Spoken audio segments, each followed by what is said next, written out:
آخر ظهور وتصريح للفنان الشعبي المغربي الراحل عمر الشريف قبل وفاته. إليكم التفاصيل كاملة، ولكن قبل ذلك لا تنسوا الاشتراك في القناة. في آخر ظهور وتصريح للفنان الشعبي الراحل عمر شريف قبل وفاته، وذلك من خلال مقابلة مع أحد الصحفيين، وتكلم عن حبه الشديد للرجاء المغربي، وتمنى أن الرجاء ينتصر باستمرار، وأنه يضحي بنفسه من أجل الرجاء، حيث قال: أنا رجاوي وكنموت على الرجاء.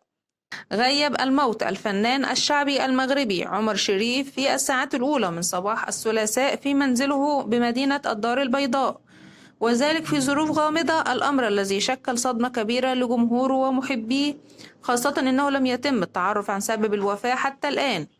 وأشارت وسائل إعلام مغربية إلى أن الراحل عمر شريف عثر عليه جثة هامدة في منزله بالعاصمة الاقتصادية، رغم أنه لم يكن يعاني من أي مشكلات صحية.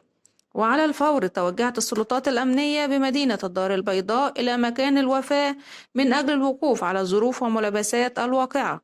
وأكدت مصادر محلية أن ملابسات وسبب وفاة عمر شريف المغني المغربي الشهير غير واضحة، ومن الممكن الإعلان عن تفاصيلها في الساعات القليلة المقبلة، بعدما تنتهي الجهات الأمنية المسؤولة من البحث والتحقيق حول أسباب الوفاة.